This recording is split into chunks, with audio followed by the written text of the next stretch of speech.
problema frecuente en nuestro medio y es la artritis séptica. Artritis, estamos hablando de articulación y séptica de un proceso infeccioso, ¿verdad? Así que una artritis séptica es la invasión de bacterias a un espacio articular. Y las articulaciones que con mayor frecuencia se ven comprometidas en el neonato y en el niño, principalmente la cadera y el hombro. En el adulto, la rodilla, el tobillo, el hombro y la cadera. Esto puede darse por varios mecanismos que ya vamos a ver, ¿verdad? Lo que sucede es que la llegada de bacterias a nivel de la articulación, estas bacterias llegan a la articulación y se llegan a localizar a la membrana sinovial. La membrana sinovial es la primera capa de adentro hacia afuera de una articulación y esta produce un líquido que se llama líquido sinovial. La membrana sinovial es bien vascularizada y bastante inervada. Entonces, las bacterias tienen predilección por esa zona porque ahí se van a nutrir. Ahí a ese nivel liberan interleucinas tipo 1, que van a llevar también a la liberación de las metaloproteasas, que son colagenasas, son enzimas que pueden llegar a causar problemas a nivel del cartílago, ya que hacen la pérdida del colágeno articular y pueden llevar a una ruptura del colágeno, pueden llevar a una lesión del cartílago. Y esto puede darse tempranamente, desde la inoculación hasta una destrucción, una ruptura del colágeno, puede pasar 72 horas o un poquito más, ¿verdad? De acuerdo a la patogenia de la bacteria que nos está invadiendo. Las vías de diseminación para una artritis séptica pueden ser de dos grandes áreas: endógena, a través de nuestro cuerpo, o exógena, que viene de afuera. Endógenas como la hematógena, cuando las bacterias se van a través del torrente sanguíneo. Y esto puede suceder y se da principalmente en los niños, incluso en los adultos, cuando el paciente puede tener una amigdalitis, una faringitis, una otitis, ¿verdad? Una sinusitis, una piodermitis, una infección de la piel, una infección de vías urinarias u otro problema distal de una infección. Las bacterias pasan al torrente sanguíneo y pueden llegar a las articulaciones. Y ya les mencionaba las articulaciones a que más llegan. En los niños, las articulaciones están más vascularizadas porque están cerca de las líneas de crecimiento, por eso pueden llegar a articulaciones que son importantes tratar porque pueden llegar a destruir rápidamente el cartílago. Y las exógenas puede ser por dos vías: por inoculación directa, como por ejemplo cuando yo voy a hacer una punción de una articulación porque tenga un derrame o porque le quiera poner un líquido y no cumplo con las condiciones de la asepsia, entonces yo puedo meter bacterias dentro de esa articulación. O cuando, por ejemplo, hay una herida por un proyectil de arma de fuego que pasa a través de la articulación y este proyectil es el que lleva las bacterias. O cuando me caigo y me meto un clavo en la rodilla y entonces a través de ahí puede llegar también la bacteria. Y la otra es por una extensión de continuidad, o sea, porque hay una infección vecina a la rodilla, por ejemplo, en los tejidos blandos, una piodermitis, o por ejemplo, en el extremo cerca de la articulación del hueso hay una infección que se llama osteomielitis, ¿verdad? Y entonces de ahí pueden pasar y drenar las bacterias hacia adentro de la articulación y eso también me da una artritis séptica. ¿Cuáles son los factores que pueden predisponer a una artritis séptica? Principalmente un sistema inmunológico inmaduro en el neonato. Recuérdense que a partir del nacimiento hasta el primer mes, el neonato es inmunológicamente inmaduro porque está madurando todo su sistema inmunológico.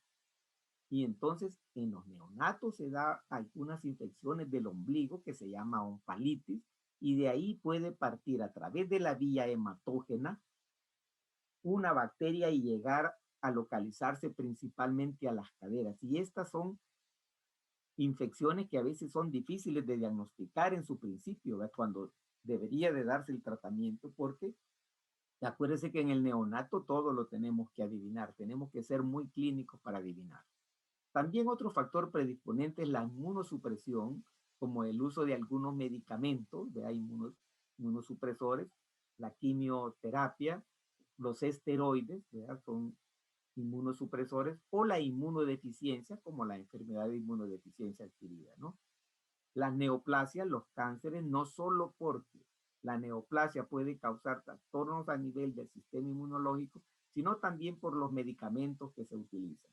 En el alcoholismo, ¿ya? En la artritis reumatoidea, recuérdense que la artritis reumatoidea es un problema inmunológico donde nuestro mismo cuerpo se vuelve contra nosotros y son las articulaciones que se ven primariamente muy afectadas. Entonces ahí se pueden producir procesos inflamatorios, ¿verdad? Y ser presa fácilmente de una bacteria. Un trauma, como ya lo vimos, ya lo hablábamos, vea una herida por arma de fuego, un clavo que nos metamos, etcétera, ¿no? Otras enfermedades sistémicas como el lúpus eritematoso, la malnutrición, que es la enfermedad más frecuente en nuestro medio, la desnutrición, no solo porque algunos son gorditos, no pueden estar desnutridos, ¿verdad? La insuficiencia hepática, porque indudablemente va a haber una producción inadecuada de un sistema de defensa, la insuficiencia renal crónica y el consumo de drogas. Recuérdense que muchas veces las drogas, principalmente aquellas que las usan por vía endovenosa, comparten la misma jeringa muchos y entonces a través de ahí pueden inocularse microorganismos y llegar a producirnos una artritis séptica. Bien. ¿Y cuáles son los factores etiológicos que solemos ver? ¿Verdad? Este es un pequeño estudio que se hizo en nuestro medio, ¿verdad? Y se encontró que en el recién nacido se encontraban principalmente streptococos, el estafilococos, la cándida albicans como gran oportunista, ¿ya? Los gran negativos, y aquí puede estar la E. coli, los hemófilos influenza tipo B, que estos tienen su mayor importancia ya alrededor del segundo año, aunque ha disminuido a través del aparecimiento de la vacuna. Y en los adultos, la más frecuente es la Neisseria gonorrhoeae. La enfermedad de transmisión sexual, la gonorrea, es la que puede provocar principalmente una artritis séptica. Así es que en todo paciente con una artritis séptica que ya está en la vida, puede estar en la vida sexual activa, siempre tenemos que pensar que esta pueda tratarse de una Neisseria. Y eso es importante porque ya vamos a hablar cuando hacemos el diagnóstico, ¿verdad? Que tenemos que pensar en la Neisseria porque es una forma diferente de diagnosticarla.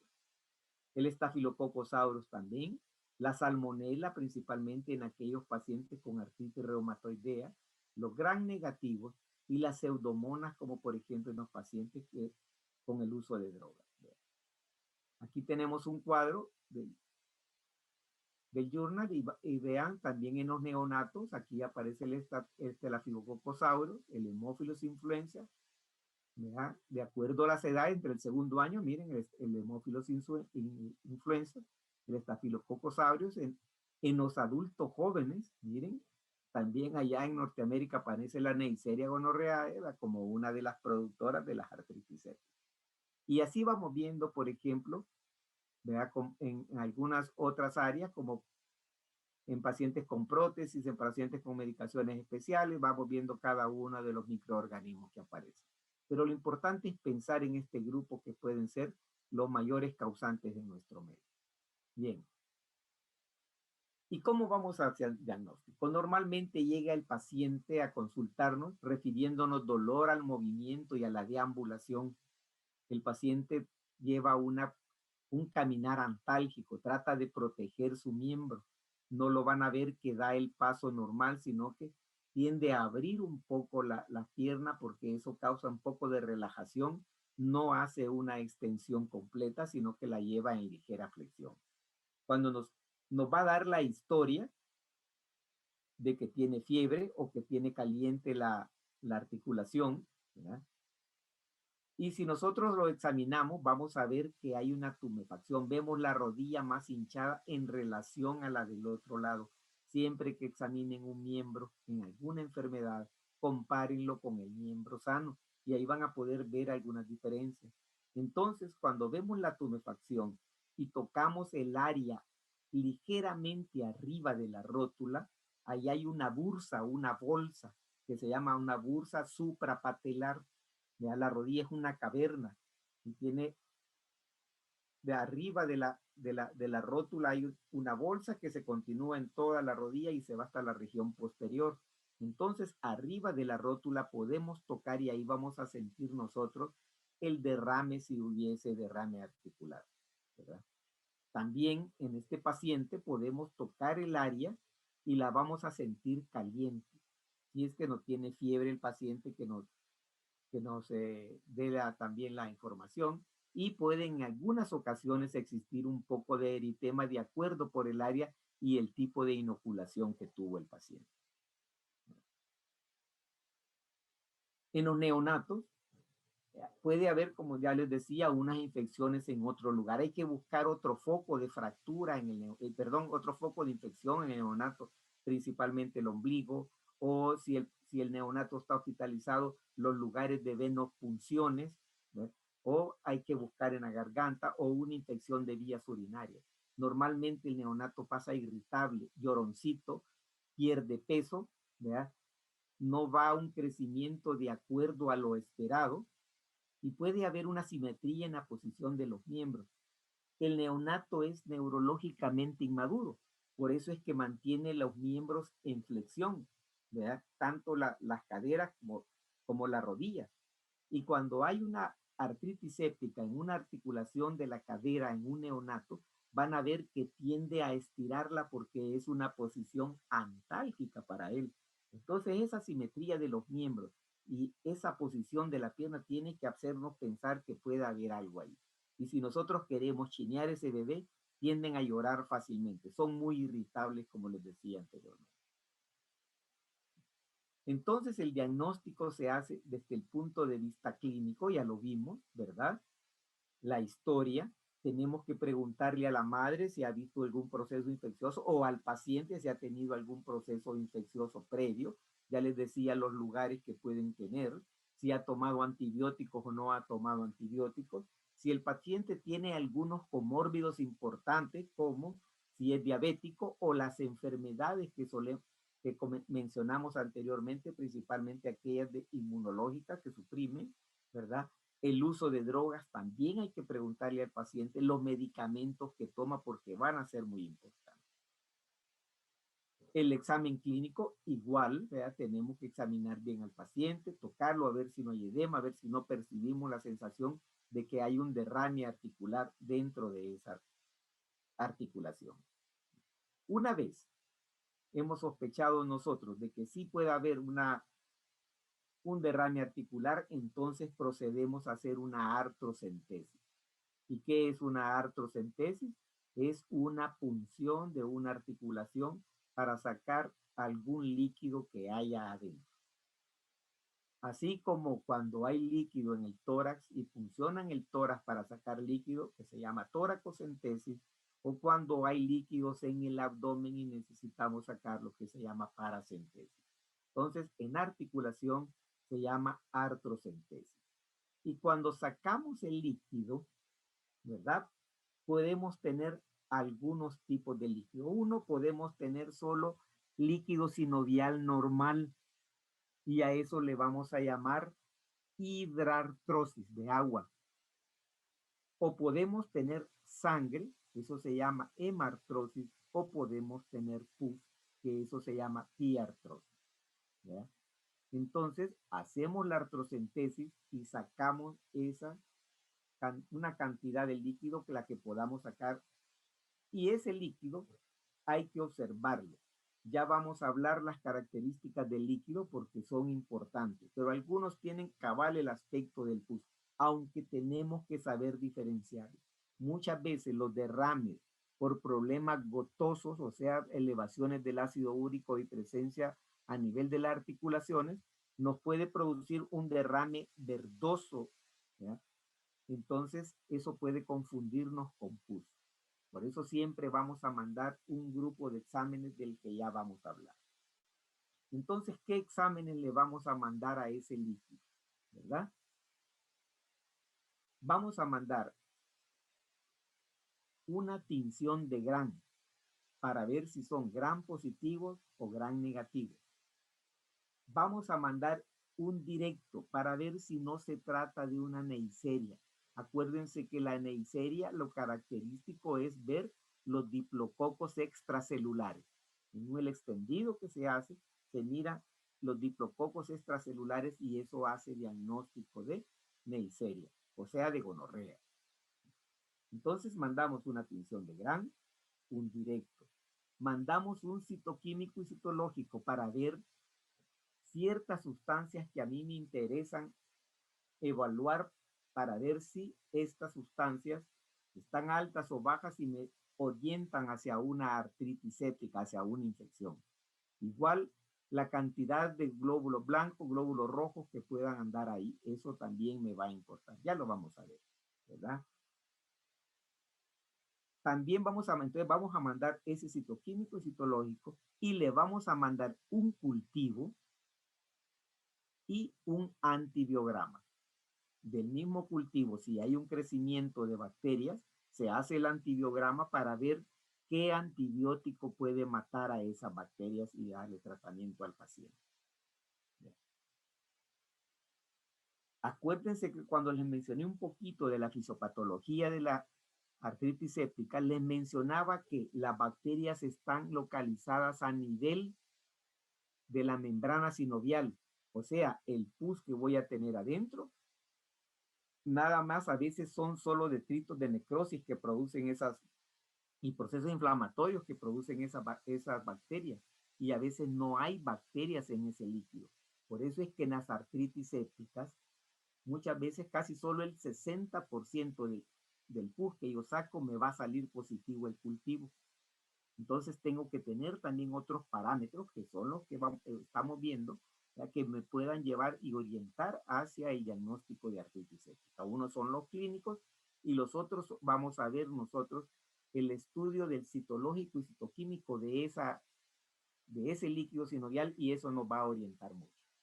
Pero también yo tengo que tomarle exámenes generales al paciente. Tengo que tomarle un general de orina para ver si no procede de ahí el proceso infeccioso. Si yo veo una sospecha a nivel faríngeo, a nivel de los oídos, una otitis, a nivel de la fosa nasal, una sinusitis, ¿verdad? O a nivel de alguna lesión de la piel, una piodermitis, entonces tengo que tomar también de ahí un cultivo.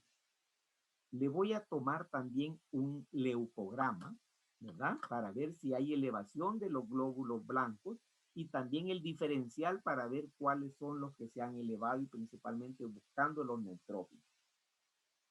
Le voy a tomar también un examen de sangre, indudablemente, un hemograma completo, ¿verdad?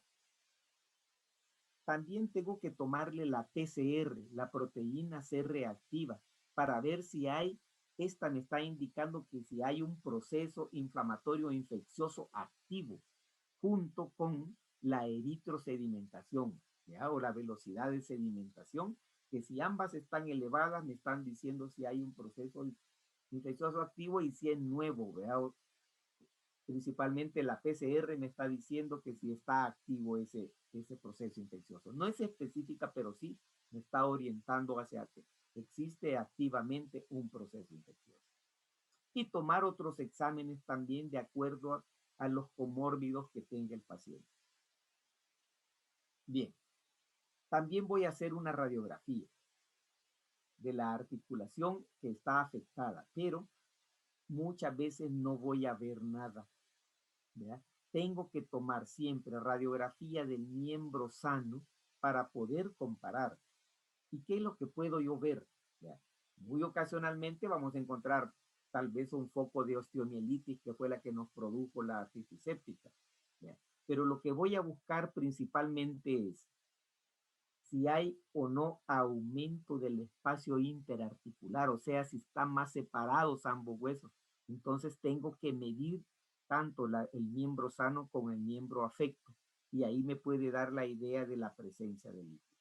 Y a veces se puede ver un halo lateral, que son los edemas de los tejidos blandos, y ahí hay unos signos a veces de derrames articulares, ¿verdad?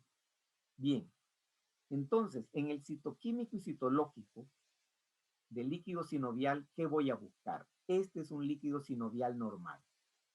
El volumen en una rodilla en un adulto, ¿verdad? Un adolescente grande, un adulto mayor, un adulto, son de 4 centímetros cúbicos.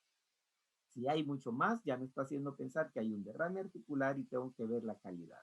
La viscosidad es alta. Eso quiere decir que si yo agarro una gotita de líquido sinovial usando guantes y me pongo una gota en uno de los dedos y luego aprieto con el otro dedo esa gota, al separar los dedos se forma un hilo, ¿verdad? Y como la viscosidad es alta, nos está diciendo en el líquido sinovial normal, ese hilo no se rompe al separarlo a una distancia un poquito más o menos de 2 centímetros.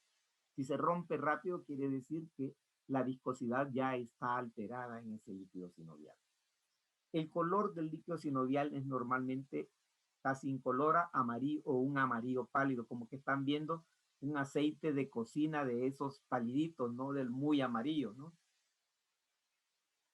La claridad es transparente y yo puedo ver a través de él, con un poquito de opacidad por la coloración amarilla, pero puedo ver a través de él. La cantidad de leucocitos por milímetro cúbico van a ser de 200 o menos. Y Doctor, un aviso nada más. Dijiste que nosotros casi toda la rotación tiene corto a las 9 de cómo. vale, ya casi termino. Ah, ok, ok, está bien. Vale. Gracias, doctor. Los leucocitos pueden ser de 200 o más. ¿Ya? El por morfonucleares pueden ser 25, 50 y los monocitos más o menos el 50%. Cristales no tiene que existir ninguno en el líquido sinovial y las proteínas, que es importante, oscilan entre 1.8 y 2.5. La glucosa en el líquido sinovial es el 90% de la glucosa en sangre y el cultivo es negativo. Luego, comparen lo que tenemos nosotros en un séptico y van a ver que hay mayor cantidad de líquido sinovial de baja viscosidad. El color es variable, puede ser pardo, ya es opaco, puede ser pardo, café, puede ser verde de acuerdo a la bacteria que esté infectando. Los leucocitos normalmente andan arriba de los 50,000 y de entre de esos son más de 75% de polimorfo nucleares. Esto es lo que nos ayuda a ser parte del diagnóstico importante. Otra cosa que nos ayuda a hacer el diagnóstico importante son las proteínas cuando se elevan a más de la cantidad que habíamos visto y están arriba del 3, de 3.0 gramos por decilitro y la glucosa anda del 50% o menos de la glucosa en sangre. Y a veces pues tenemos el cultivo positivo, ¿verdad? Los principios esenciales para el tratamiento, el drenaje adecuado, hay que ir a sacar ese pus de ahí, ¿verdad? De alguna manera hay que ir a sacar y limpiar esa articulación. Los antibióticos para reducir el efecto sistémico, normalmente preferimos utilizar antibióticos eh, que podamos utilizar por largo tiempo, ¿verdad? Que sean bactericidas que podamos traslapar fácilmente a la vía oral, ¿verdad? Y por eso preferimos las cefalosporinas, en este caso, o una cefalosporina de primera o segunda generación, ¿verdad? Porque el tratamiento de antibiótico tiene que durar 6 semanas. Entonces, si nosotros tenemos un paciente con una artritis séptica y lo vamos a operar y lo operamos, le damos 2 semanas parenterales y 4 semanas orales. Pero si no lo operamos, lo tratamos conservadoramente, porque hay algunas personas que tratan conservadoramente, se le da 3 semanas parenterales y 3 semanas orales. Y primariamente la articulación tiene que ponerse en reposo, ¿verdad? Aquí el tratamiento conservador normalmente se hace con artrocentesis repetida, no es agradable que le estén pinchando cada vez que hay líquidos. Los antibióticos, como hablamos, la inmovilización, pero también hay que comenzar con una rehabilitación progresiva al paciente. Lo ideal es hacer una cirugía, ya sea por artroscopía estamos haciendo aquí, miren, este es un lente que entra y este es un aparato que se llama shaver, este succiona y come, entonces podemos hacer una limpieza general de toda la rodilla. Si no tenemos un artroscopio, hacemos una herida lateral y con eso pues lavamos toda la articulación y a eso se llama artrotomía. Algunos preconizan el lavado continuo, o sea, dejar un sistema de drenaje y un sistema de irrigación, pero acuérdense que el líquido sinovial no solo lubrica la articulación, sino que también la nutre. Entonces, de preferencia lo que hacemos es poner un suerito que pasen 6 horas y luego dejamos el resto del día sin pasar suero, ¿ya? Y así lo podemos estar haciendo por un periodo de 3 días. Siempre ponemos una vía de entrada y una vía de salida para drenar. Los antibióticos, como ya hablamos, la inmovilización y la rehabilitación del paciente. El lavado articular, lo ideal es hacerlo con solución salina. Se mantendrá 72 horas, pero como les dije, cíclico, ¿verdad? Se tomarán, y cuando ya a las 72 horas tomamos una tinción del grande, el líquido que drena, y si es negativa, retiramos todo el sistema, ¿verdad? Pero si es positivo, podemos hacer otro lavado quirúrgico. Si nosotros no tratamos tempranamente una artritis séptica, podemos tener esto. Miren, un joven de 23 años que tenía una artritis séptica muy crónica. Encontramos ya cavernas, digamos así, septado toda la articulación y encontramos como diferentes habitaciones con pus, ¿verdad? Y el retraso del diagnóstico y tratamiento puede llevarnos a esto, miren, a una artrosis severa por la artritis séptica. Otras complicaciones, pues la osteomielitis, la invasión del pus de la articulación hacia los huesos vecinos. La diseminación de la infección pues, puede llevarnos a una sepsis, principalmente en pacientes inmunosuprimidos o en aquellos con factores de riesgo que vimos, o la artrosis severa como la que acabamos de ver. Ok, jóvenes, eso es todo. ¿Alguna pregunta?